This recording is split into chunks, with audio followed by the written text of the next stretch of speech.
Ang kwentong ito ay nangyari sa totoong buhay. Karanasan ito na itago na lang sa pangalang Nadia. Ang ibabahagi kong kwento ay karanasan ko sa piyesta ng mga aswang sa Capiz. Hi best! Malakas na tawag sa akin ni Velma. Napamulagat ako sa kanyang turan. Lagi kami ganito sa classroom sa tuwing magkikita kami. Best, ano ka ba? Lagi mo na lang akong ginugulat. Ay, sorry best. Siya nga pala. May plano ka na ba? Plano saan? Sa summer break. Wala. Baka sa bahay lang ako. Sila mama at papa kasi nasa Baguio para sa business trip. Sakto. Sumama ka na lang. Sa akin sa probinsya namin. Bakit? Anong meron? Piyesta sa amin. Masaya doon, promise. Hindi ako papayagan ng parents ko. Hindi ka papayagan kung magpapaalam ka. Malakas na pangatsaw ng dalaga. Pag-iisipan ko, saan ba yan? Sa Capiz. Ew. Di ba maraming aswang doon? Pati ba naman ikaw? Ganyan tingin mo sa akin? Isang aswang? Malungkot na turan ni Velma.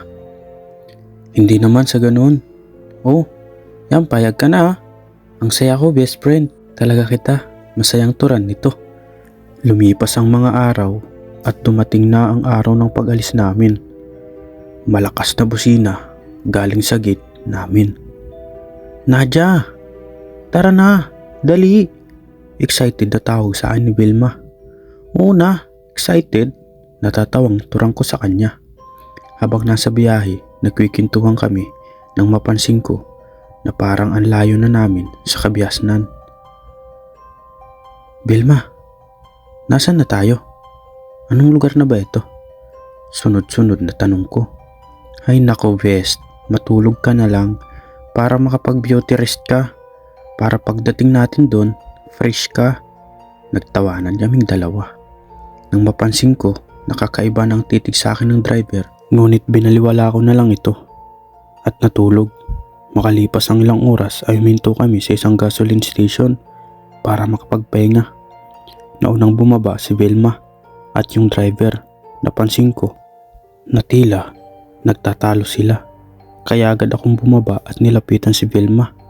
Habang papalapit ako ay agad na huminto ang dalawa sa pagtatalo. Best, punta muna ako sa CR at naglakad papalayo sa akin. Habang ako naman ay bumili ng mainit na kape at bumalik sa harapan ng van na nirentahan namin. Agad na lumapit si Manong driver. Hindi pa siya ganoong katandaan, mga nasa 40s ang edad niya. Neng, sigurado ka ba na tutuloy ka? Bakit po? Utal-utal kong tanong sa kanya. Nang akmang magsasalita na si Manong ay biglang sumulpot sa likuran namin si Velma. Tara na, para makarating tayo ng maaga. Nagkatitigan kami ni Manong driver habang kinakaladkad ako ni Velma papasok sa van. Kita sa mukha ni Manong driver na mayroon itong nais sasabihin sa akin. Muli ay bumiyahe kami sa kahabaan ng kalsadang iyon. Ramdam ko ang kilabot sa mga tinuran sa akin ng kuyang driver.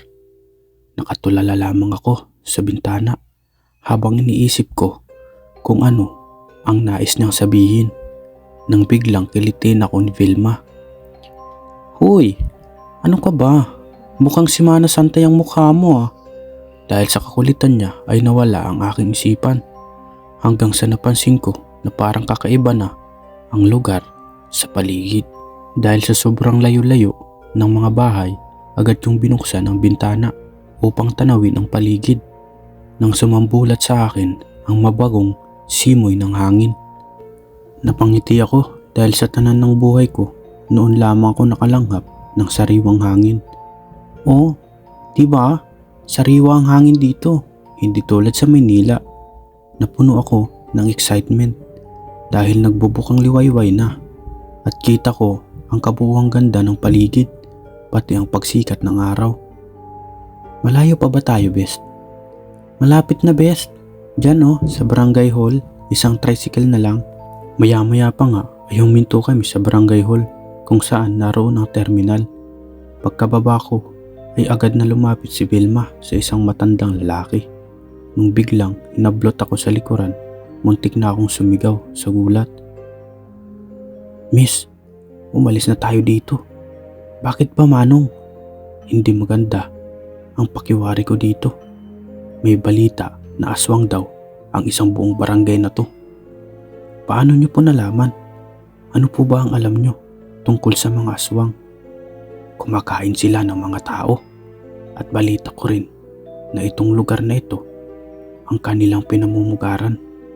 Mayroong taong nakaligtas dito at yun ang nagkwento sa akin at nagkwento si Manong tungkol sa naganap na iyon. Alam mo ba, Ning, ayon doon sa nakaligtas ay muntik na siyang gawing hapunan ng mga aswang sa piyesta." Paano po siya nakaligtas?" "Hinubad niya ang lahat ng kasuotan niya at nagpalit ng damit. Ayon dito, mahihirapan ang mga aswang na tukuyin ang amoy niya." "Kilala niyo po ba kung sino ang mga aswang? Basta, tara na. Bumalik ka na sa van at babalik na tayong Maynila." Nang biglang may humablot mula sa likuran ni Manong driver. "Yan po, minamanyak niya yung best friend ko. Kanina pa po yan eh." "Vilma, ano ka ba? Tara best, magtricycle na tayo." Habang papasakay kami, nakita ko na nahawak si Manong driver ng mga kalalakihang sa lugar na iyon. At kita ko ang kanyang takot. Kita ko rin na sumisinyas ito na umuwi na. Dahil sa pagkaladkad sa akin ni Vilma ay nawala ang paningin ko sa driver at tuluyang napasakay sa tricycle. Maya-maya pa ay nakarating na kami sa bahay ni Vilma. "Welcome mga anak," bati ni Tia Milin, tiyahin ni Vilma. "Hay nako, buti naman at nakarating na kayo. Halina't pumasok na kayo sa loob ng makapagpahinga." Habang naglalakad at bitbit ang mga gamit ko, kinikilabutan ako sa mga titik ng mga tao. Pakiwari ko ay may mga mababangis silang hayop.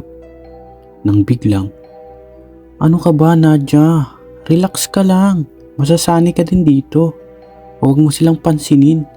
Ganyan lang ang mga yan." At naglalakad na kami papasok ng bahay. Dahil sa pagod, agad akong natulog. Gabi na nang magising ako dahil sa isang alulong. Agad akong napabangon at napaupo sa kartre. At biglang bumukas ang pinto. "Hoy, Nadia, para kang nakakita ng multo." Napangisi na lamang ako ng alanganin. Agad niya akong inaya upang kumain. Pagbaba namin sa silong ng bahay kung nasaan ang kusina, tumambad sa akin ang mga kaanak ni Vilma. Ngunit dala ang mga kakaibang pasensya dahil sa mga matatalas nitong mga mata. Kung tumingin, kinakalabutan ako dahil pakiramdam ko ay binabalatan ako ng buhay. "Ay siya, kain na kayo." Nagulat ako sa dami ng mga ulam na nakahain. May menudo, may kare-kare, dinuguan at kung ano-ano pa. Nang akmang kakain na ako, napansin ko ang dinuguan dahil amoy malansa. Yung tipong hindi naluto ng maayos ang dugo. Nanlaki din ang mga mata ko habang nilalantakan ng isang lalaki ang isang malaking tipak ng karne habang may tumatagas na tila dugo. Napabulong ako kay Vilma. "Best, tignan mo yung lalaki. Hindi niya ba nalalasahan yung dugo?" Agad na nakita kong suminyas si Vilma sa isa pang lalaki upang sawayin ito. "Pasensya ka na, Best. Inihaw na atay yon ng baboy. Dito kasi sa amin, pampalakas ng baga ang pagkain ng malasadong inihaw na atay." "Ganun ba?" Matapos ang hapunan ay nagsayawan na ang mga taga-baryo. Inuman, kantahan, kita ang saya sa mga mukha nila. Inaya ako ni Vilma upang makisaya. "Tara, makisaya tayo." "Sige Best, maya na lang." Akmang aakyat na ako sa bahay nang biglang may nagsalita sa likuran ko. Mukhang busog na busog, sabay ngisi nang nakakakilabot. Ano ba? Umalis ka sa likuran niya. Galit na saway ng best friend ko. Nang makaakyat ako, agad akong lumingon sa kanila. Nakita ko na kinakaladkad yung lalaki sa madilim na parte ng kakahuyan na tila pinapagalitan. Habang nasa kwarto ako, nakarinig ako ng mga kaluskos sa bubong at may hinang paghangos ng isang hayop. Nang biglang may nahulog mula sa bubungan. Nakita ko ang maliit na butas sa kasalikurang bahagi ng dingding ng kwarto. Agad akong sumilip mula sa butas. Nakita ko ang isang maskuladong lalaki na nakahubad at tanging pang ibabang pangloob na kasuotan lamang ang suot, at kita ko ang malakis na kabuuang katawan nito. Halos nangingintab na sa kaitiman ang balat nito. Nang biglang may kumatok, halos lumundag ang puso ko sa gulat. Nadia! Nadia! Sunod-sunod na tawag sa akin ng kaibigan ko. Agad ko siyang pinagbuksan at nagpanggap ako na walang nakita. Inaya niya akong mag-inom habang hawak niya ang isang malaking buti ng lambanog. Tara, best! Doon tayo sa kwarto. Alam ko naman na nahihiya ka. Makisalo sa mga tao dyan sa baba. Sige, best. Sunod ako. Agad namang umalis si Velma. Pagkaalis niya, agad kong sinara ang pinto. Habol ng aking hininga dahil sa labis na kaba. Habang nasa kwarto kami ng best friend ko, walang tigil ang tawanan namin hanggang sa magtanong ako ng, Best, parang ang haba ata ng piyesta dito. Oo best, 3 araw ang piyesta dito. Pero bukas pa talaga ang piyesta dito. Mamayang madaling araw, kakatayin ang mga alay. Ha? Anong alay? Alay para sa masaganang buhay at kaligtasan ng buong baryo. Halika, silip tayo sa bintana. Yun oh. At tinuro niya sa akin ang isang malaking rebolto na hugis kambing ang ulo at nakataklob ang katawan nito sa balat ng puno ng saging. Nahintakutan ako sa aking napagmasdan. Best, ano ba yan? Yan, si Ikong, Paday. Siya ang aming patron dito sa lugar namin. Sumasamba kayo sa rebolto? Oo best, at taon-taon namin yan ginagawa. Hahaha. Bakit parang namumutla ka ata? Diba? Dapat namumula ka dahil sa alak. Pabiro nitong turan sa akin. Lumipas pa ang mga oras at tila napapansin ko na pataas na ng pataas ang tagay sa akin ni Vilma. Ngunit maging siya ay tinamaan na rin ng alak. Best, CR lang ako ha. Sige best. Lasing na boses nito. Pagdating ko ng CR, agad kong dinukot ang lalamunan ko para maisuka ko lahat ng nainom kong alak. Pagbalik ko sa inuman, agad naming ipinagpatuloy ang pag-inom at tuluyang bumagsak si Vilma sa kalasingan. Muli ay bumalik ako sa CR para sumuka at biglang naalala ko ang mga sinabi sa akin noong manong driver. Ayun, dito ay barangay daw. Ito ang mga aswang. Sa barangay na ito ay may 2 baryo. Yung isa ay kung saan kami sumakay ng tricycle at ang pangalawa itong baryo nila Vilma. Bago lumisan ang dalaga, hinubaran ito si Vilma at nakipagpalit ng kasuotan. Sa kanito, tinalokbungan ng kumot. Agad na umalis ng takbo ang dalaga papuntang likurang bahagi ng bahay. Nang marating ang likurang parte ng bahay na iyon, nakarinig ito ng mga atungal ng hayop sa loob ng bahay ng kaibigan. Patago niyang nilingon ang bahay at doon na pagmasdan kung paano dumugin ng mga aswang ang kwarto kung saan sila nag-iinuman. Napatakip ng bibig si Nadia at tila naluluha pa dahil sa labis na takot nito. Nang biglang mapayuko ito, gawa ng may isang aswang ang lumingon sa kinaroroonan nito. Pagapang namang umalis ang dalaga sa lugar na iyon. Sa kabilang dako naman, nang tanggalin ang kumot ng babae, nilalantakan ng mga aswang. Napasigaw ang isa sa mga ito. Pamangkin ko yan. Si Vilma yan.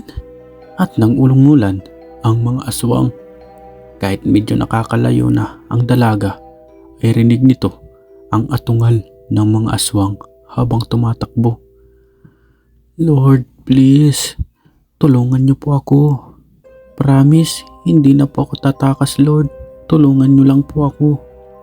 Halos tumulo na ang uhog ng dalaga sa kakaiyak.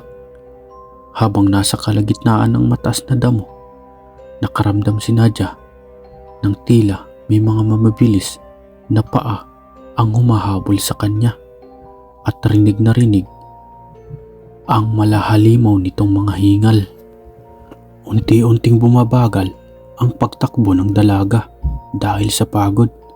Kasabay nito ang palapit ng mga nakakilabot na tunog na gawa ng aswang. Nang lumingon ang dalaga, namasdan nito ang aswang na palundag-lundag papalapit sa direksyon nito. Muli ay ubod lakas nitong tinakbo ang talahiban. Ngunit dahil sa bagal ng pagtakbo, gawa ng pagod at pagsakit ng mga binti nito, nagawa nitong abutan si Nadia at biglang lumukso ang malaking nilalang sa likuran ng babae. Agad itong kinagat sa balikat at nagdulot ng pagdurugo nito. Nakipagpambuno si Nadia sa aswang habang sumisigaw.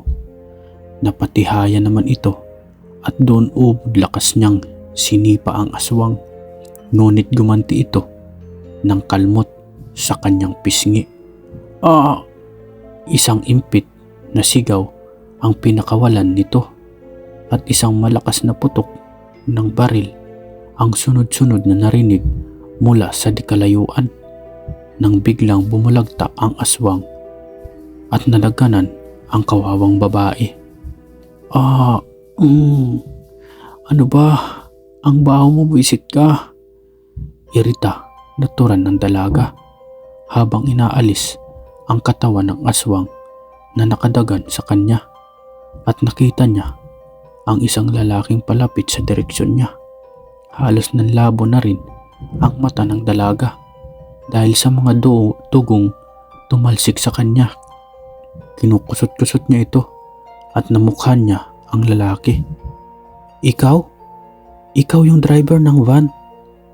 Agad na tinulungan makatayo ng lalaki si Nadia at inakay.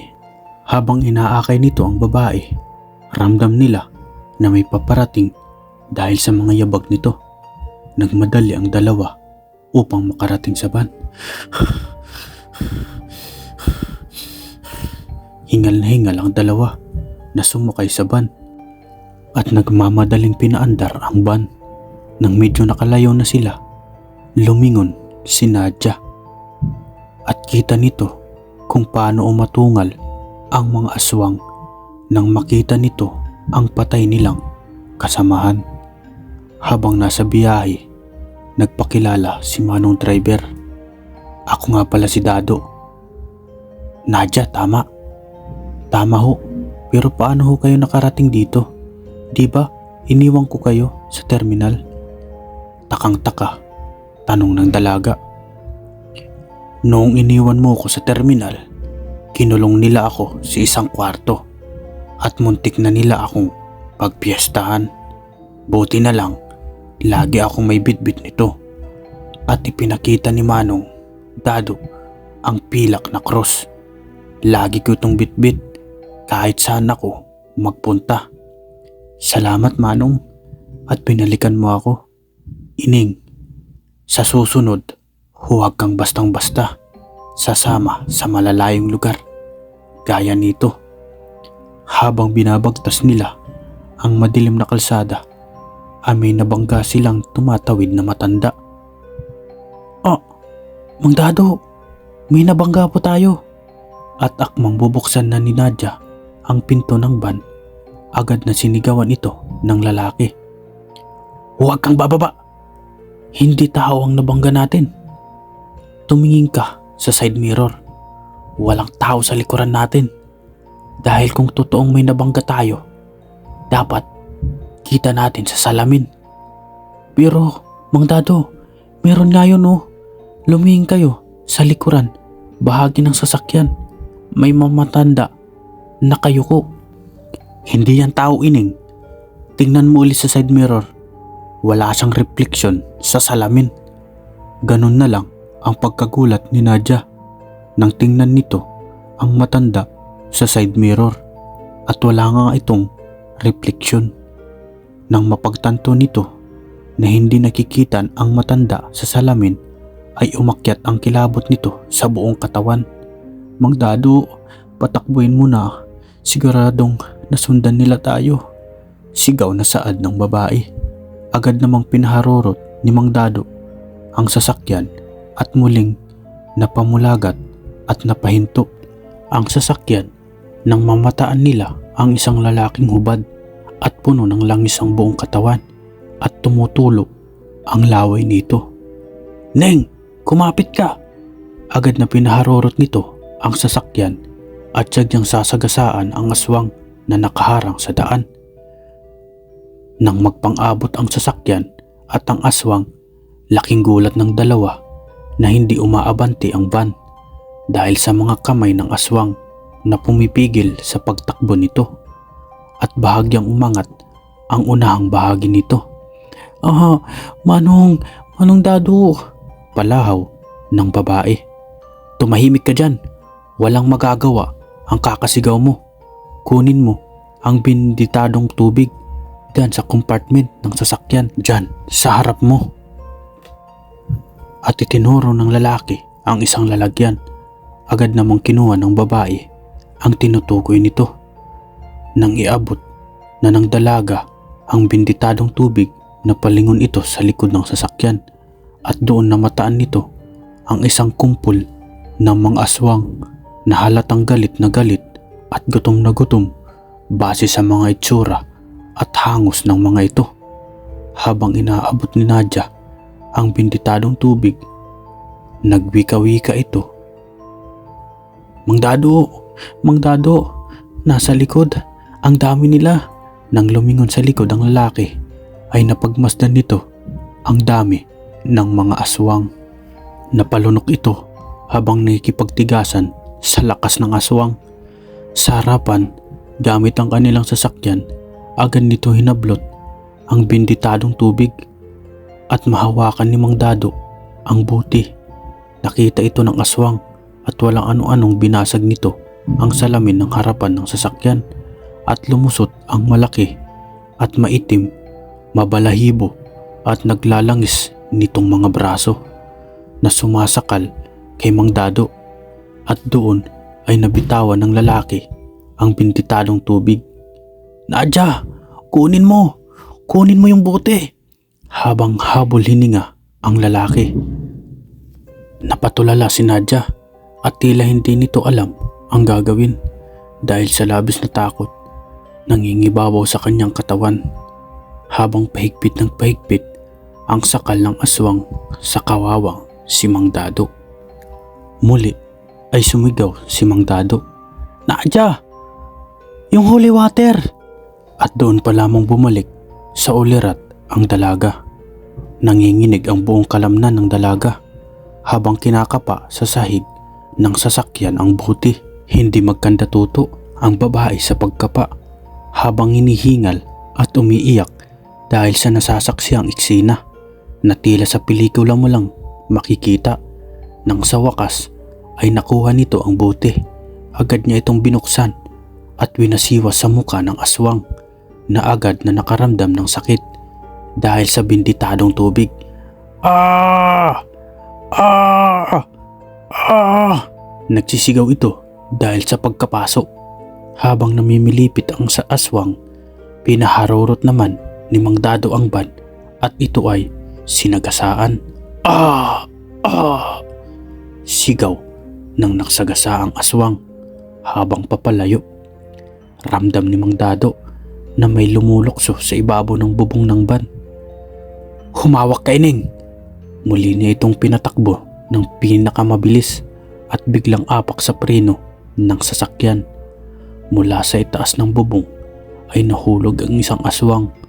Muli ay pinatakbo ang ban at sinasagasaan ito.